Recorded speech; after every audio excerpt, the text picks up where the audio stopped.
कहानी की शुरुआत होती है एक लड़के से जिसका नाम लाइट है। वो अपने परिवार को अलविदा कहता है, यह ठानकर कि वह एक एडवेंचरर बनेगा ताकि उनकी जिंदगी आसान हो सके। सपना बड़ा है पर दुनिया अक्सर क्रूर होती है। वह एक गिल्ड पहुंचता है जहां रिसेप्शनिस्ट चेक करके बताती है कि यह उसका पहला रजिस्ट्रेशन है और बिना किसी दया के उसे सबसे नीचे की रैंक फॉशिलित थमा देती है। जब उससे पूछा जाता है कि कोई खास अटैक गिफ्ट है क्या, तो वह बताता है कि उसके पास अनलिमिटेड गाचा की पावर है। रिसेप्शनिस्ट उसे समझ नहीं पाती। लाइट एक मैकेनिज्म निकालता है जो रैंडम कार्ड चुनता है और जिस आइटम पर आए उसे जिंदा कर सकता है। रोमांच के बजाय उसे मिलता है एक झुका हुआ कांटा। फिर और कोशिशों में बस कबाड़ ही आता है तो वह कहता है कि आमतौर पर ऐसा नहीं होता, पर लड़की सोचती है कि उसने सही किया एफ देकर। जब वह पूछता है कि कोई तुरंत लेने लायक काम है क्या, तो उसे बताया जाता है कि सब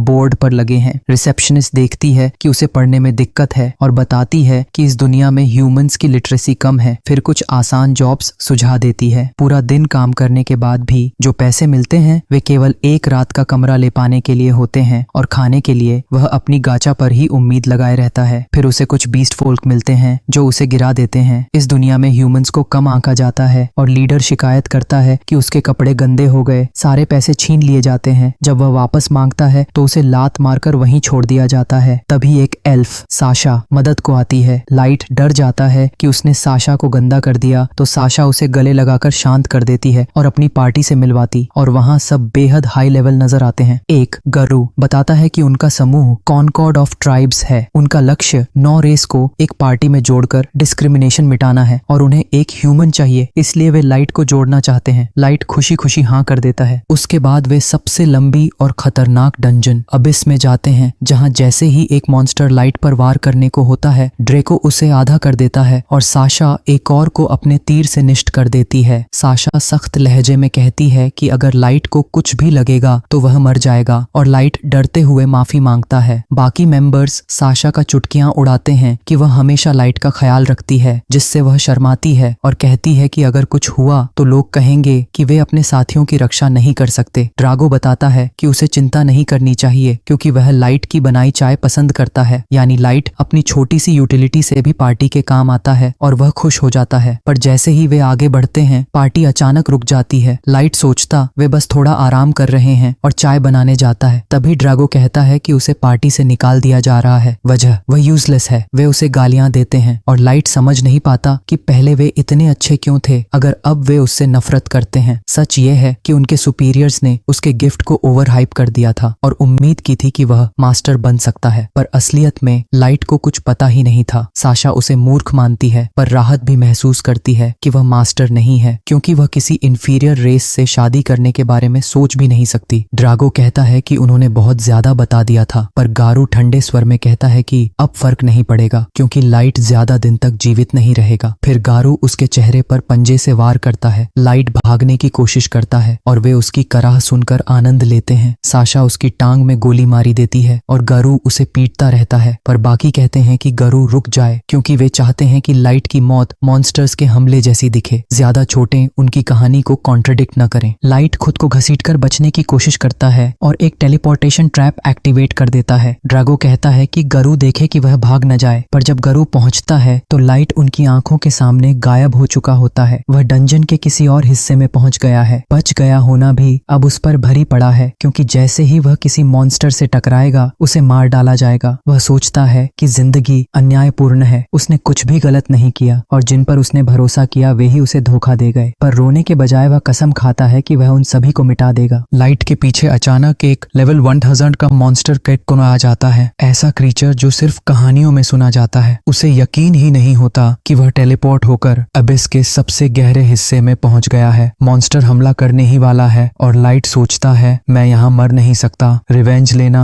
अभी बाकी है। उसके पास लड़ने के लिए कुछ भी नहीं, बस उसकी अनलिमिटेड गाचा पावर। जैसे ही वह उसे यूज करने की कोशिश करता है, नीचे एक मैजिक सर्कल चमक उठता है और उसी सर्कल से एक मेड समन होती है। नाम है मे मॉन्स्टर को एफर्टलेसली टुकड़ों में काट देती है और उसके बाद लाइट के सारे जख्म हील करती है। उसने बिना परमिशन छूने के लिए माफी मांगी। कहती है कि वह उसका हैंडसम फेस स्कार्ड होते देख नहीं सकती। लाइट थोड़ा कंफ्यूज्ड है, खासकर जब मे बार बार उसे मास्टर बुलाती है। फिर मे अपने बारे में बताती है कि वह लेवल 90 $89.99 की super ultra rare made card है जिसे लाइट ने अपनी अनलिमिटेड गाचा से पुल किया है। लाइट को यकीन नहीं आता, उसका गिफ्ट तो आमतौर पर यूजलेस माना जाता है, फिर इतनी पावरफुल मेड कैसे निकल आई। मैं अपने अप्रेजल स्किल से लाइट की ताकत को स्कैन करती है और शॉक में आती है। ज्यादातर एबिलिटीज कंसीलमेंट के नीचे छुपी हुई हैं, इसलिए कोई आम इंसान उसकी असली पावर नहीं देख सकता। वह बताती है कि गाचा पुल की रेयरिटी माना डेंसिटी कायदाओं पर डिपेंड करती है। सरफेस पर तो डेंसिटी कम है, इसलिए वहां रेयर कार्ड पुल करना ऑलमोस्ट इम्पॉसिबल है, लेकिन डंजन के डेप्थ्स में माना इतना अबंडेंट है कि रेयर समन हो जाता है। मे लाइट की हिम्मत की तारीफ करती है कि उसने इतनी गहराई में जाकर अपनी पावर अनलॉक करने की कोशिश की, लेकिन लाइट उसे रोक देता है क्योंकि उसने ऐसा इरादे से नहीं किया था। लाइट रोता है और उसे सब कुछ बताता, बिट्रेयल, ह्यूमिलिएशन, सब जो उसके साथ हुआ। मे उसे गले लगाकर शांत करती है और कहती है कि उसकी पावर्स के साथ रिवेंज लेना आसान है, बस उसे हुक्म देना होगा। लेकिन लाइट कहता है कि वह खुद स्ट्रांग बनेगा और बदला अपने हाथों से लेगा क्योंकि उसने ट्रस्ट किया और धोखा खाया। मे उसे भरोसा दिलाती है कि वह उसकी हर मदद करेगी और लाइट खुश हो जाता है। 3 साल बाद लाइट अब एक पिकाबो तहबाई कासल का मालिक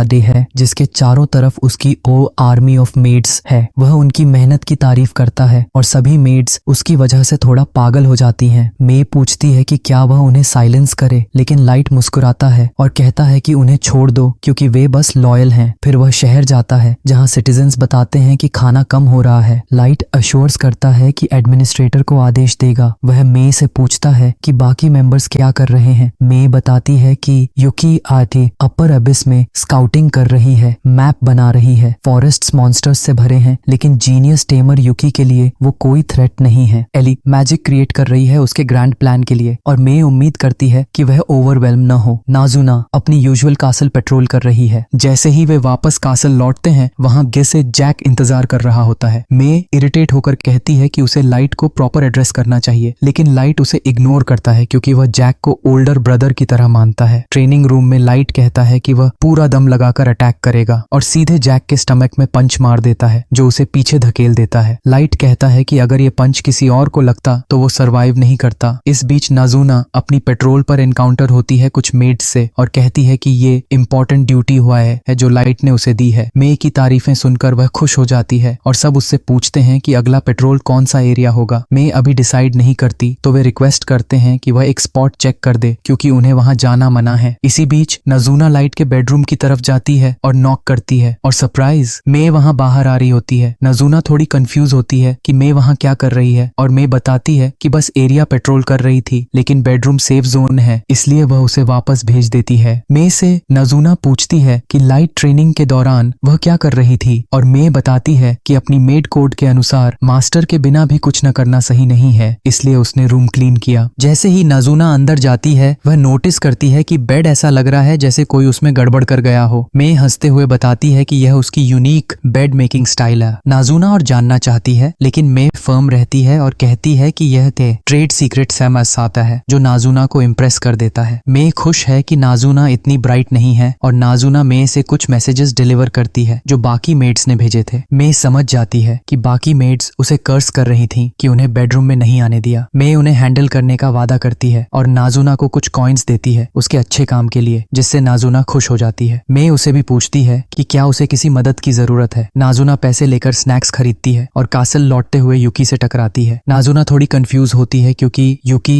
सपोज थी फॉरेस्ट स्काउट करने के लिए, लेकिन अब वह बस कैट की तरह मियाऊ कर रही होती है, जिससे नाजुना समझ नहीं पाती कि वह क्या कह रही है। नाजुना सोचती है कि शायद युकी उसे हेल्प मांग रही है या फॉरेस्ट में ट्रीज कट कर रही है, लेकिन वह जानती है कि अगर ट्रीज ही नहीं रहेंगे तो स्काउट करने को कुछ नहीं बचेगा। नाजुना पूछती है कि क्या युकी को स्ट्रॉन्ग मॉन्स्टर मिला और युकी बताती है कि वह समन पहले हुई थी, लेकिन फिर भी युकी उससे स्ट्रॉन्गर और बड़ी लग रही है, इसलिए युकी पर डिपेंड करने में हेजिटेट नहीं करनी चाहिए। आखिरकार युकी बोलती है और बताती है कि उसने मैप कंप्लीट कर लिया है, इसलिए वह वापस आई है उसे डिलीवर करने। नाजुना उसकी पीठ थपथपाती है और कहती है, वियर्डो, सीधे बता देती तो बेटर होता। फिर वह अपनी पेट्रोल पर वापस चली जाती है। नाजुना लाइट के थ्रोन के पास जाती है और उसे हक करती है क्योंकि पूरा दिन उसे लाइट नहीं मिला, लेकिन उसने थ्रोन का एक हिस्सा ब्रेक कर दिया, इसलिए उसे फिक्स करके दूर भाग जाती है। ट्रेनिंग रूम में लिन और जैक डिसाइड करते हैं कि आज का दिन खत्म और बाथ हाउस जाते हैं। जैक कहता है कि डंजन में बहुत कम लोग लाइट को मैच कर सकते हैं, मतलब सरफेस पर और भी कम होंगे, लेकिन इसका मतलब यह नहीं कि कोई नहीं है जो उसे डिफीट कर सके। सके। लाइट जानता है कि दुनिया में बहुत सारी अननोन चीजें हैं, इसलिए वह गार्ड नहीं छोड़ता और अपने रिवेंज को पूरा करने के लिए अलर्ट रहता है। इसी बीच मे उन 4 मेड्स को समन करती है जिन्होंने उस पर कंप्लेन किया था। मे उनसे पूछती है कि क्या उन्हें पता है कि वे ट्रबल में क्यों हैं, लेकिन वे एक्ट करती हैं कि कुछ पता नहीं। मे उन्हें याद दिलाती है कि उन्होंने मैसेजेस भेजे थे। अब वो माफी मांगती हैं और एक्सप्लेनेशन देती हैं कि वे जानते थे मे बिजी है और बस हेल्प करने की कोशिश कर रही थी। लेकिन मे बताती है कि सबसे गलत बात यह थी कि उन्होंने सीधे उसके सामने कहने की बजाय मारे ने मैसेजेस के जरिए अपनी फीलिंग्स भेजी के जरिए अपनी। मे ने चारों मेड्स की सारी डिमांड्स रिजेक्ट कर दी और पनिशमेंट में उन्हें बेयर थ्रोन रूम तक जाने वाले हॉलवेज हाथ से साफ करने इसका काम दे दिया। मेड्स इनिशियली सोचती हैं कि ये इम्पॉसिबल है, लेकिन मे कहती है कि वह जल्द ही सरफेस जाएगी एक मिशन कंप्लीट करने के लिए, तो उम्मीद है कि वे अपने काम बिना किसी प्रॉब्लम के पूरा करेंगी। इस बीच नाजुना शहर में एक वेपन देखती है और सोचती है कि शायद उसे हासिल कर सके। एली उसे नोटिस करती है और सोचती है कि शायद नाजुना कैंडी ढूंढ रही है। नाजुना पूछती है कि वह वहाँ क्या कर रही है और एली बताती है कि सब स्मूथ चल रहा है, इसलिए उसे थोड़ा समय मिला। फिर एली नाजुना को डिम्बिट कहती है, जिससे नाजुना इरिटेट हो जाती है। नाजुना प्रूफ देती है कि वह इडियट नहीं है। वह कहती है कि उसे सारे मैथ टेबल्स आते हैं, लेकिन एली का पहला टेबल भी गलत है। वे आर्ग्यू करने लगती हैं और एली कहती है कि लाइट ने उसे अपने ग्रैंड प्लान का इम्पोर्टेंट हिस्सा बनाया है, जबकि नाजुना को बस कासल पेट्रोल के लिए कहा गया था। एली बताती है कि उसने लाइट के साथ टी भी की थी प्रोग्रेस डिस्कस करने के लिए और next time private room book करेगी। नाजुना जेलस हो जाती है और कहती है कि उसे भी लाइट के साथ टी करनी है, लेकिन एली कंफ्यूज्ड है कि जेलस होने की वजह सिर्फ वही है। एली एडवाइस देती है कि क्योंकि नाजुना मैजिक में अच्छी और क्लोज कॉम्बैट में कमजोर है, इसलिए जरूरत पड़ने पर मदद मांगती रहो। उसी समय चारों मेड्स अनॉयड होती हैं कि उन्हें ट्रबल क्यों मिला। उन्हें लगता है कि मे की मैनेजमेंट स्टाइल पर कंप्लेन करना गलत नहीं था, लेकिन वे कुछ नहीं कर सकती। वे सोचती हैं कि लाइट का रूम क्लीन करना उन्हें मौका मिलना चाहिए, लेकिन मे हमेशा बिजी रहती है और अलाउ नहीं करती। उन्हें याद आता है कि मे लाइट की फर्स्ट समन तो ये थी और यूकी को समन होने में 3 महीने लगे थे। मे ने 3 महीने अकेले लाइट के साथ बिताए। सोचकर वे अपना दिमाग खो बैठती हैं। वे सो फ्रस्ट्रेटेड होती हैं कि शायद अपनी रेज को कर्स में बदल सकती हैं, जिससे मे को नुकसान पहुंचे। लेकिन तभी मे रूम में आ जाती है। वह उनसे पूछती है कि उन्होंने क्या किया, लेकिन उनके पास जस्टिफाई करने के लिए कुछ नहीं होता। वे बस कहते हैं कि वे लॉयल हैं। मे बताती है कि 3 महीने में जब वह लाइट के साथ थी, उसने सिर्फ बुक्स पढ़े और मार्शल आर्ट्स प्रैक्टिस की, इसलिए उनके इमेजिनेशन में जो सब चीजें थीं वह कर ही नहीं सकता था। इससे मेड्स थोड़ा शांत होती हैं। मे कहती हैं कि वह उन्हें पनिश करने के लिए आई थी, लेकिन महसूस करती है कि उनका काफी पनिशमेंट नहीं हुआ, इसलिए अब उन्हें पे है थ्रोन रूम भी क्लीन करने के लिए आती है। कहती है मेड्स क्लीनिंग शुरू करती हैं और महसूस करती हैं कि पूरे नाइट काम करने के बाद भी पूरा करना इम्पॉसिबल है, और वही एक मेड थ्रोन का वह हिस्सा भी तोड़ देती है जो नाजुना पहले ब्रेक कर चुकी थी। इस बीच नाजुना सोने की तैयारी कर रही है, लेकिन डिसअपॉइंटेड है कि पूरे दिन लाइट नहीं देखा। वह विश करती है कि लाइट उसे सरफेस जाने की परमिशन दे और सभी को बीट अप करने का मौका मिले। अगले दिन लाइट जीना और एली को आर्ग्यू करते देखता है, लेकिन नाजुना एक्साइटेड हो जाती है कि शायद लाइट उसे देखने आया। वह यूकी को पेट करता है, जिससे बाकी जेलस हो जाती हैं, लेकिन लाइट नहीं रोक पाता क्योंकि वह उसे कैट की तरह ट्रीट करता है। तभी और लेवल 1000 हेलहाउंड सामने आ जाता है और लाइट थोड़ी डर जाता है क्योंकि यह उसका पहला मॉन्स्टर था। बाकी लोग एंग्री हो जाते हैं और सोचते हैं कि सारे हेलहाउंड्स को एलिमिनेट करना चाहिए, जिससे मॉन्स्टर डर जाता है, लेकिन लाइट उन्हें काम होने के लिए कहता है। सब पूछते हैं कि उन्होंने ये क्यों समन किया और लाइट बताता है कि मे से संदेश मिला है और प्लान एग्जीक्यूट करने का समय है। सरफेस पर गारू को बीस्ट फोल्क प्रेज कर रहे हैं। जैसे ही वह एक ह्यूमन को देखता है, उसे जमीन पर गिरा देता है और उसके चेहरे पर थूकता है। वह बाहर जाता है और अपने फॉलोअर्स को कहता है कि जो चाहो खाओ, और वे ऑनर्ड महसूस करते हैं क्योंकि वह ऑर्फन से फ्यूचर लीडर बना है। वह बताता है कि आसान नहीं था। हर बीस्ट फोल्क को जन्म से स्किल दी जाती है, लेकिन उसे स्किल के क्रिएटिव यूज में एक कट अबव होना चाहिए। वह बताता है कि सब कसका काम वो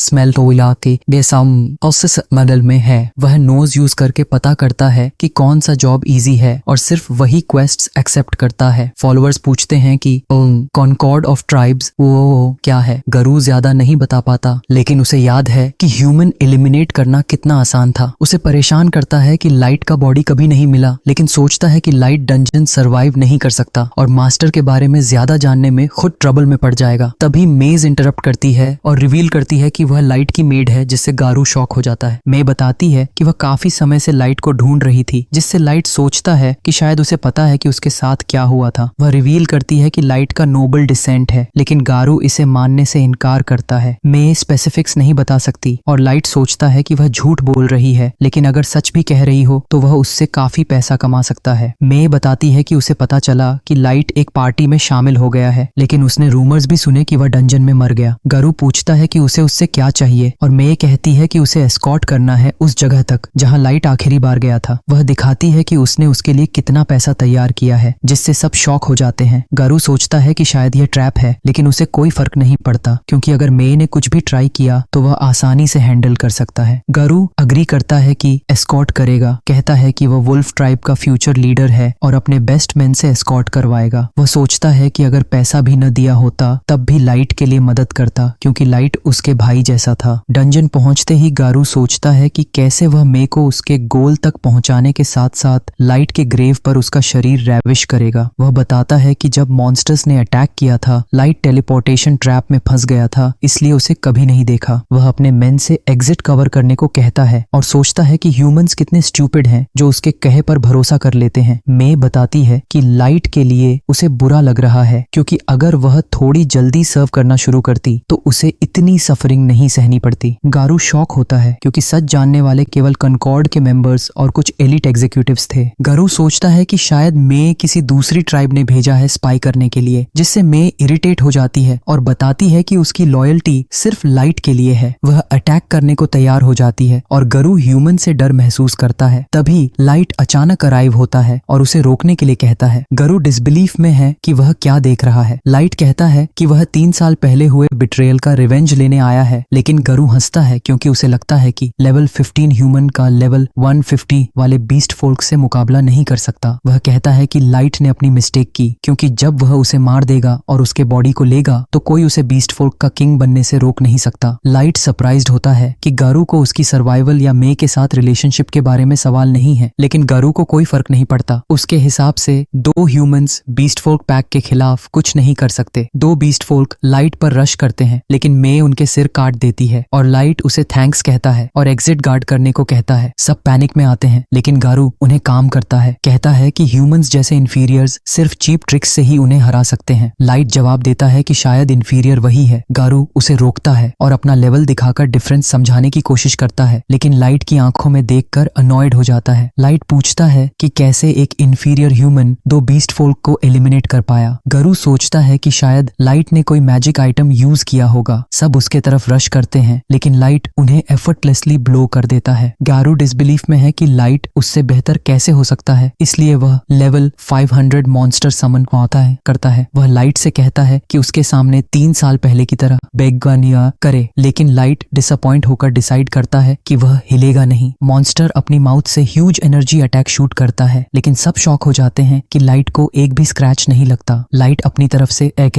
लेवल 9000 मॉन्स्टर समन्स करता है जो गारू के मॉन्स्टर को उसकी ब्रेथ से फ्रीज कर देता है और उसे पीसेस में तोड़ देता है। लाइट रिवील करता है कि उसका लेवल 999 है, जिससे गारू शॉक हो जाता है। गारू सोचता है कि लाइट इंपोस्टर है क्योंकि वह 3 साल पहले जैसा ही दिखता है, लेकिन लाइट बताता है कि वह ब्रेसलेट ऑफ यूथ पहनता है जो एजिंग रोकता है और रीजन ये है कि यह उसे उसकी सफरिंग याद दिलाता है। गारू रियलाइज करता है कि अब उसके पास कोई चारा नहीं है और वह बेगिंग शुरू कर देता है। कहता है कि उसने सिर्फ ऑर्डर्स फॉलो किए थे और कभी उसे हर्ट करना नहीं चाहता था। लाइट गारू से कहता है कि वह सब कुछ रिवील करे जो उसे थे मास्टर स्वार्थी है के बारे में पता है, लेकिन गारू कुछ भी नहीं जानता। वह अपने फॉलोअर्स से भी पूछता है, लेकिन वे एक्ट करते हैं कि सब कुछ जानते हैं। मे को पता चल जाता है कि वे झूठ बोल रहे हैं और वह उन्हें कचरा की तरह तोड़ देती है। लाइट गारू से पूछता है कि अगर वह सरफेस पर युद्ध घोषित करे तो क्या होगा और वह झूठ बोलने की हिम्मत न करे क्योंकि मे के पास स्किल है जो सच पता लगाती है। गारू इतना डर जाता है कि पैंट्स गीले कर देता है और कहता है कि चाहे लाइट कितना भी स्ट्रांग हो वह अकेले जीत नहीं सकता, लेकिन लाइट जानता है कि वह सब कुछ अकेले नहीं कर सकता। वह उन्हें अपने